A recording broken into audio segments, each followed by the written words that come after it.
Atong i-rewind. Okay, good morning. Happy New Year. So, good noon day today. Our theme this day, ang iyang ngalan Jesus, ang ngalan labaw sa tanang ngalan.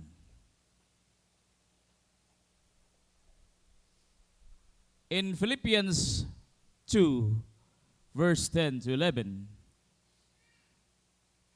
says, so that the name of Jesus every knee shall bow,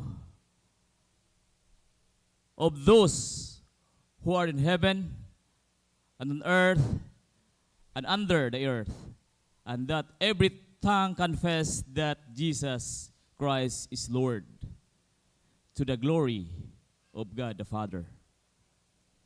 So every knee shall bow means full submission. Kung mubaw ka, submitar ka. Musubmitar ta sa Ginoo. So every knee shall bow, tanang binuhat, mubaw down in the name of Jesus. So itong gikanta kaganina sa itong inventory,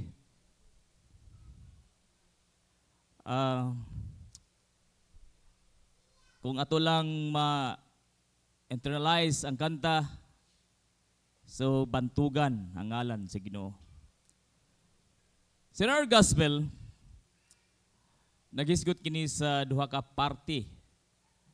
Ang unang party nini may tungod sa mga magbalantay sa karniro nga sila mismo naka-witness sa mga anghel nga nagkanta, nagdaig sa Ginoo.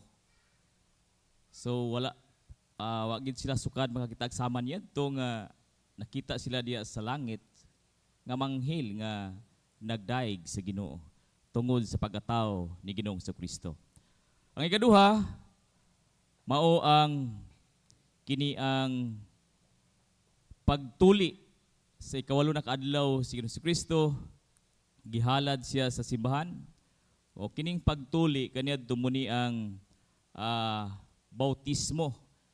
Dili sa pagtuli, diri ihatag unsay ngalan sa pagatulion. Mosab sa atong na practice karon, diha sa pagbunyag atong ihatag ang ngalan kung unsa tong ingalan sa bata. So gihimo ang pagtuli kaniya, ginganlan siya Jesus, ang ngalan nga gisulti sa anghel kang Maria sa wala pa ipanamkon ang bata. So wala nag-imbento si Maria o si Jose kung unsa ingalan sa bata. Wala sila nag-combine sa ilang ngalan. Kasagaran karon kay mag-combine man ngalan sa mama, ngalan sa papa. Magkuhag pila ka syllable sa mama, ngalan sa mama, pila sad ka syllable sa papa. Muna dai ang ngalan. So nini nga kahimtang nila wala sila naghimo para sa atong gihimo karon. Kung dili ilang gisunod unsa ang instruction sa anghel unsay pangalan sa bata.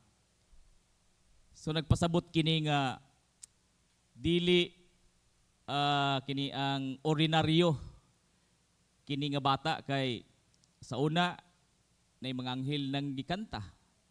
Kaduha din kini ang gikan gayod sa anghel giyapon ang ngalan nga ipangalan nining bata. How many times we hear and read the name Jesus? So, kada simba na to, di kay ka 50 ra tingali mabalik-balik ang ngalan Jesus. Sa entero tuig, murag di na tingali mo sobra na tingali 1,000 kabalik-balik na to ang ngalan Jesus. So, dili bag-o sa ato ang ngalan nga Jesus. So in our situation, sa atong kaugalingon nga kinabuhi,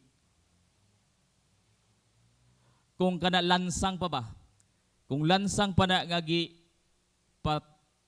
ilansang diya sa kahoy, unsa kalawom ang pagkadulot sa lansang sa matag pakabati nato nining ngalan nga Hesus sa atong kinabuhi.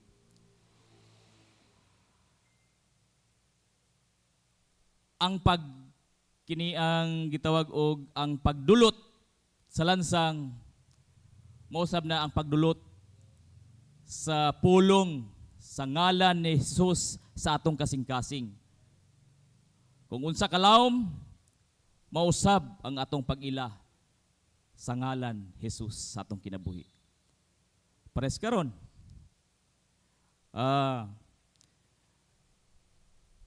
Kining sama unta sa misadigalyo ba nga puno-puno ang atong mga lingkuranan. Karon puno-puno gihapon. Pero kalag. Dili na to makita nga atong kaubanan kay so mo ni ang akong giingon nga unsa nato ug unsa kalawom ang pagdulot sa pulong o sa ngalan ni Kristo sa atong kasing-kasing, mausad ang atong pag-response sa atong bulaton diha kaniya. Sometimes nauburi Dios na po nato ang ngalan nga Hesus. Nga bisag dili na kinahanglan magngalan og Hesus, murag nahimo na nato nga kini ang gi-joke na hinuon ba? Sama sa giingon ni Bishop kagahapon nga bisag madigyas lang in Jesus name.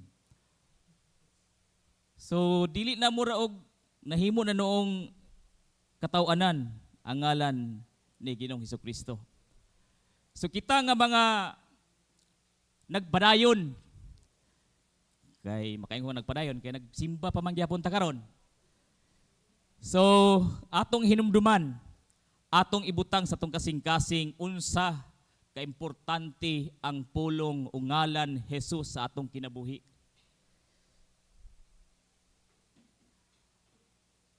Kung unsa ka bantugan ang ngalan nga Hesus sa atong kinabuhi.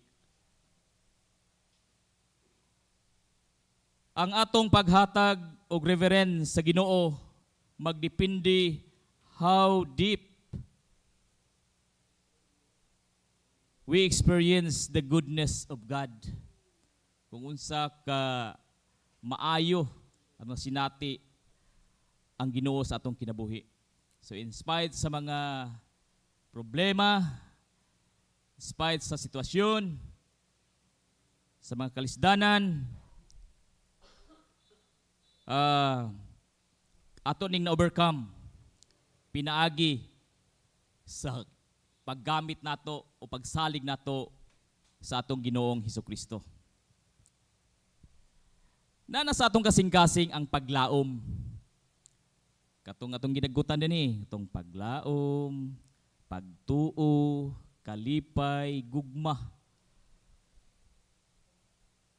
So, unsa may pulos nini sa atong kinabuhi kung di nato ni masabtan o kini ang atong namnam pag-ayo ba unsa ni ang upat nga importante kayo nga atong mabatunan sa atong kinabuhi. So ato ning ipalapad sa atong tagsa-tagsa ka kinabuhi. That whatever situation and problems, dili ta matarog tungod kay naatay gisaligan. Unsa may atong gisaligan? Ang ngalan ni Jesus. Sumuni kabantugan ang ngalan ni Jesus. So the problem is nagsalig bagig ta sa ngalan ni Jesus. Sumo gini ang atong kinahanglan nga kini ang himuon nga kusog ba? Strength sa atong kinabuhi nga sa tanan nato mga problema wa tay laing daganan kun dili ngalan ra ni Jesus. We must always remember that God gave us the authority. Isip iyang mga sumusunod. Kita nga nagtuo ni Jesus, gitagaan ta niyang otoridad. In Luke 10 verse 19 that says, "Listen, I have given the authority so that you can walk on snakes and scorpions, and overcome all the power of the enemy. And nothing will hurt you. So muni ang pasalig sa Ginoo. Pero daghalay gihapon mga factors nga nung di ta makapuyo nining saad sa Ginoo. So sa Binisaya, pamati kamo. Kinsa maning kamo? Kita nga nagtuo sa Ginoo. Nagtuo maghata sa Ginoo. So gihatagan kita sa gahom aron makahimo kita sa pagyatak sa mga bitin og sa mga tanga og sa tanang gahom sa yawa og walay makaunsa kanato. So muni ang gihatag sa Ginoo. Ang gahom, ang otoridad nga kung atong gamiton ang iyang ngalan. So muni ang mahitabo nato. Mahimo tang gawas nun. Pero di gyapon nagkagamit. So unsa maning mga bitin? Halas good. Halas pader. Kining bitin ug tanga nag-ilustrar kini sa gahom, sa yawa, sa atong kinabuhi nga atong kanunay atong masugat kanunay. Bitin, tanga. So giila gini nga kini ang poisonous. Kung mapaakan tanan dead ball kita. So sa pagtanaw pa lang nato, mahadlok na ta. Pero unsay gingon sa atong gibasa karon, we have the authority over them. So nasay mga kining gitawag og taong ahas, mga halas, ngalas nun, babaeng ahas. O nasa unsa man ang mga taong ahas o babaeng ahas. So beware po tanan ni kay dili po ni maayo. Og dili gid maayo ang tanan nga naka-attach sa yawa. Og di ta mabalakan ini kay gihatagan man tag otoridad, power para pagpahawa nining matang sa mga halas sa kinabuhi. Sa karon nga panahon, ang gahom sa yawa nga kanunay natong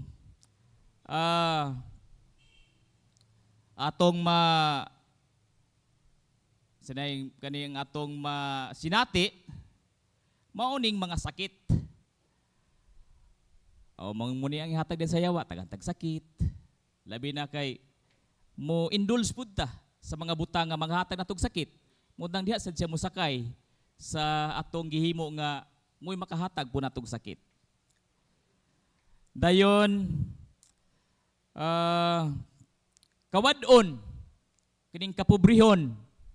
So muni ang kanunay gilimbong sa yawa ang kawadon na pobre gid ta, pobre gid ka. Kay pobre man ang imong lolo, imong tatay pobre. So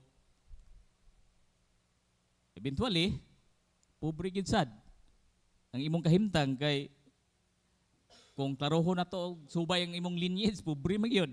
So muna ang dili kabubuton sa Dios bisan tuod og mura og bukid kay nga atong kahimtang apan ato nang maitsa ang bukid ngadto sa dagat pinagi sa atong pagtuo.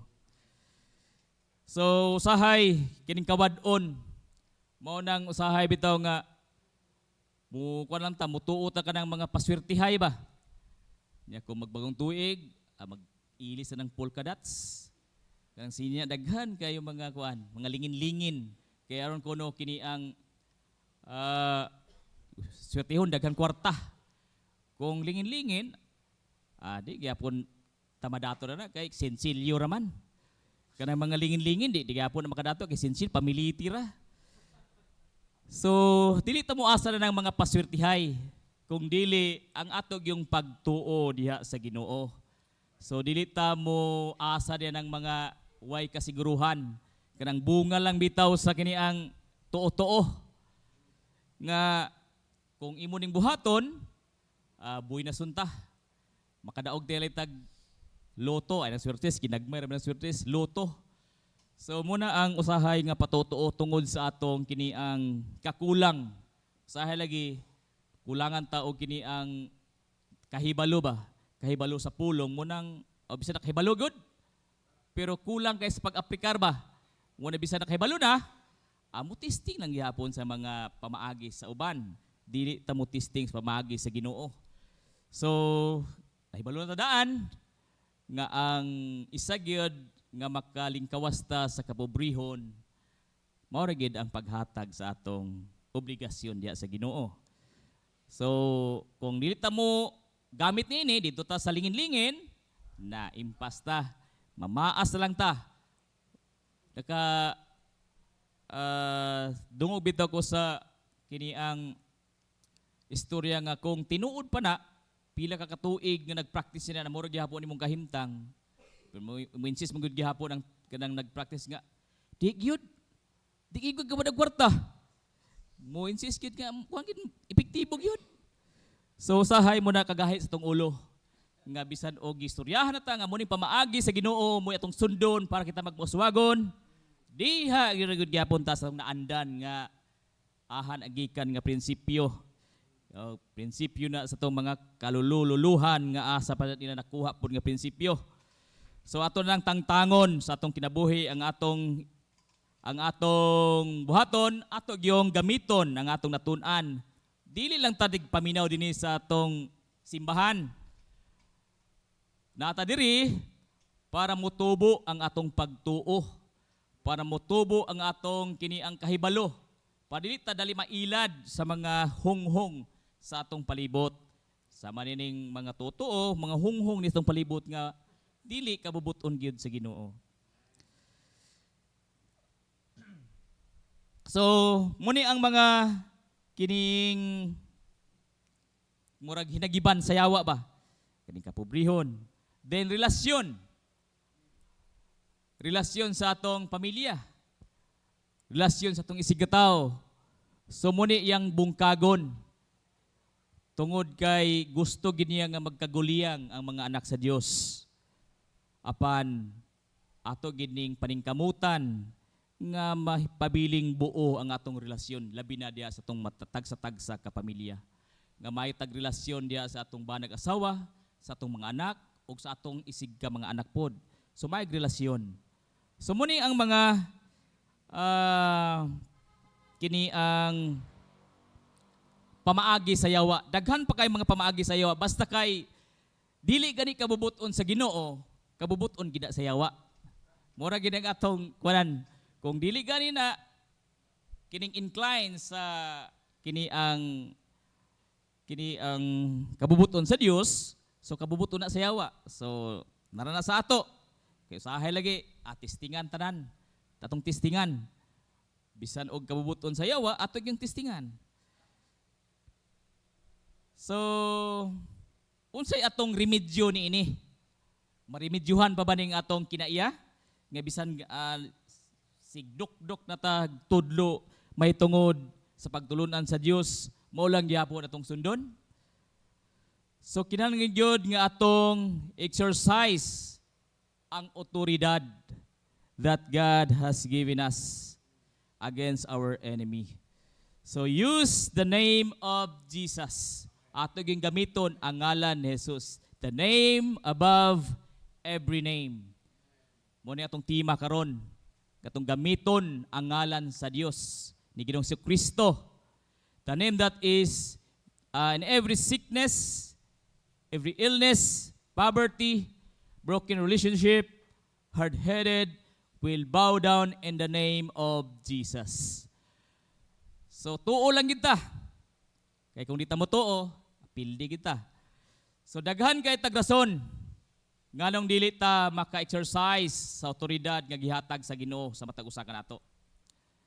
So unsa man kang mga rason?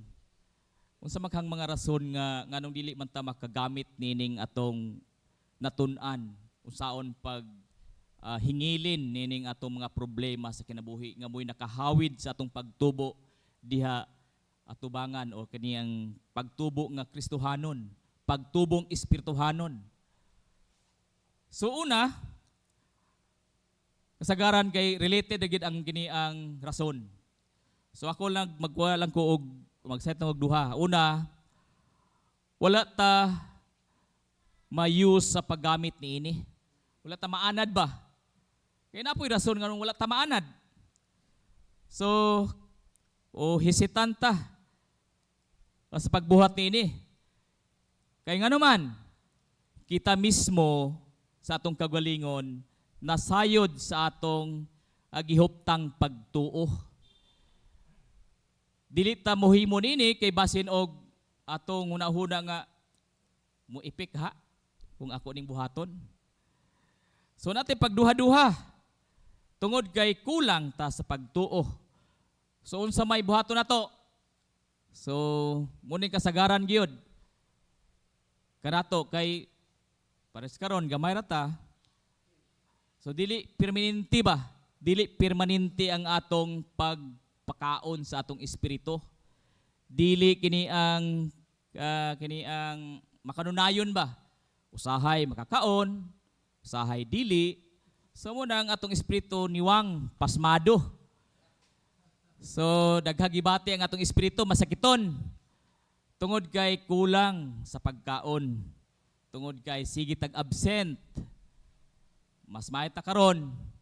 So maingon nato nga ang nangnimba karon mga kining inspired diha sa presensya sa Dios. Kay naaman, kay kung wala, naapil mo sa absinos diha sa pagsimba sa Ginoo. So ikaduha, ang pagkamapaubsanon. Sumugi ni kasagaran gyud nga dili ta kining makatubo ba diha sa atong espirituhanong kinabuhi ang pagkamapaubsanon. Ang atong pakigrelasyon sa Ginoo dili lang sa atong personal nga devotion sa iya katong pagsimba karon, pero dili po dingon nga walay gamit ning atong pagsimba. So, pero dili lang nining pagsimba. Dili lang sa atong pagsimba o kaning precious time diya sa atong pagampo sa Ginoo. Kay namang gid tay kung kita murag inspired na sa Ginoo, dili ta maka-afford nga malimta ng isang adlaw nga di gid ta makasangpit kaniya. So naagi panahon nga musangpit gid ta sa Ginoo kay mahimong kulang, mahimong guilty ang atong kasing-kasing kung mahuman na lang adlaw wa gid ta nakapasalamat sa Ginoo. So mo na ang kinaiya kung kita gimanduan na o nitambok ng espiritu sa atong kasing-kasing. Apan kung di kita mobati niini, so sampiray pa gina ang espiritu sa atong kinabuhi. So di lang niini, diya usab sa atong pakigrelasyon sa atong mga silingan. Ang atong pagkinabuhi nga matarong og Dios nun ato sang ipakita sa uban. Nga dili di imposible sa gayo nga kung kita kini ang nigtubo na diya sa espirituhanon, dili isa dingon nga kini ang dili makita sa uban. Mudan-ag gini sa atong mga silingan. Muni kay kita man ang suga. Kung naghinay-hina na nagsiga ang suga sa atong kasing-kasing, so makita gina sa uban. So muni ang buot na kong i-drive out nga kung kita naa diha sa kahimsog sa espiritu sa atong tagsa-tagsa kinabuhi, makita gyud sa uban ug makadan-ag usab sa uban. So muni nga ato usab kining ipakita nga kini ang gawi dinhi sa atong tagsa-tagsa kakinabuhi para makita usab sa atong mga kasilinganan. Ang atong dali nato mabuhat, ang dili nato dali mabuhat kung kita dili mapaubsanon, mao gyud ang pagpasaylo. So dali ra gyud nato mapasaylo ang mga tawo nga nakahimo nato og dili maayo kung kita mapaubsanon. Bisan og kini ang sa ginagmay lang, for example, kung di na maubsanon sa gi-instruction ni Bishop kaya nga ibutang ang inyong kamot diya sindughan iniganta. Kung atong unahuna nga ato ka. So, bisan sa ginagmay, way gid gihapon, di gihapon ta makasunod. Pero kung atong kasing-kasing malumo, bisan unsa kagamay nga instruction sa atong leader ato giding pagabuhaton. Tungod kay nagtamod ta, nagtahod ta. Ngang iyang instruction gikan gayud sa Ginoo. So, unsa ka kini ang mitikuloso ta mamati sa instruction sa Ginoo, mausad ato nga pagsunod diha kaniya. So, dili makapahimuot sa Ginoo kung ang atong kasing-kasing batuhon. So, kinahanglan nga ato gid nang bungkago ng bato sa atong kasing-kasing. Mao nga dili maka-exercise sa otoridad nga gihatag kanato sa Ginoo. So muning kining mga rason nga nung dili ta maka kining himo sa paghingilin sa mga yawa, paghingilin ini mga kapobrehon, paghingilin ini masakit sa tong kinabuhi. Tungod kay maoning mga rason. Kinsang strong diya sa pamilya, kinahanglan ato gayod gamiton ang gahom nga gihatag sa Ginoo kanato. So sa isa ka pamilya, labi na sa mga amahan. So ang mga amahan gyud maoy mubarog, maogoy manguna nga manghingilin sa mga problema, manghingilin sa mga daotang espiritu nga mo'y nagsulsol kanunay sa atong membro sa pamilya nga magpabuyag. So kita, kung dili aktibo ang amahan, kita nga mga anak or asawa, mag-double time ta diha sa pag-ampo sa Ginoo para atong mabuntog kini ang mga kining problema nga dala nining mga jawa-jawa sa atong kinabuhi. So, kay una, ang target gid sa yawa, mao gid ang pamilya. So munang bantayunon kayo ang pamilya. Labi makita sa yawa nga luya ang bana, yang asawa, sa mga lalaki, mga weakness sa mga lalaki, kung ang bana hilig og siksi, so diha tirahan sa yawa. So ang taon, magabulag ang taong magtiayon kung magbangay-bangay ang bana o ang asawa. So, mahimo ra ba ding personal ang bangi sa banag asawa? Wala sila nakahibalo kung unsa di ay ang nagpailalom ni ini. So muna nga kung kita makaabot og mga sitwasyon nga sama ni ini, dili ang atong bana o atong asawa o atong mga anak ang kontra, kung dili ang espiritu sa demonyo nga mo'y nagamit sa atong mga membro sa pamilya. So, wa kitay laing daganan kundili iintrigar sa Ginoo. Gamiton ginato ang otoridad nga gihatag sa Ginoo para ang atong pamilya magpabiling lig-on diha atubangan sa Ginoo. So, daghang pamilya ang nabunggag tungod niini. Mao nga atong i-safeguard ang atong tagsa-tagsa kapamilya, pinaagi sa paggamit sa ngalan ni Jesus. So nining unang adlaw sa tuig 2024, so mo nga atong one of the good practices nga atong gihimo nga unahon gid nato ang pagsimba, unahon gid nato pagpangita ang gingharian sa Dios nga mao ang pagsimba ayha ang tanang mga butang. Kay mo gid ang prinsipyo sa Ginoo. So manghinaot ko nga in the next year, karon nga year, dili na next kay karon naman. Nga inig-abot na to sa December na pod, December 31, atong ma-evaluate ba ang atong pamilya, ang atong estado sa atong pagkidabuhing Kristohanon, kung sa una nga murag minus kay ang atong pagdot-dot sa Ginoo, or atong testingan karon nga atong i-increase atong pagdot-dot sa Ginoo kung maura ba gihapon ang atong kinabuhi. So kinahanglan nga aduna tay inisyatiba nga unsa gid ang pamaagi o unsa gid kabubut-on sa Ginoo sa atong kinabuhi.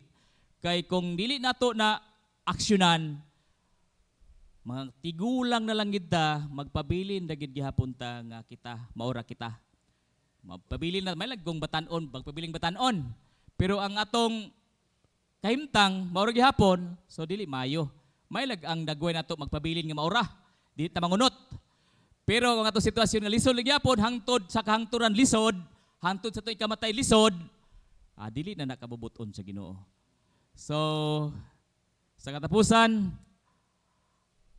isa nga paagi nga kita makareses o makasukol sa mga atake sa atong kontra, maura gyud ang paggamit sa iyang ngalan o mahimong epektibo ang atong paggamit sa iyang ngalan kung ang atong pakigrelasyon sa iya lig-on. Mao na itong ebanghelyo o mayong buntag sa tanan. Mayong udto di ay.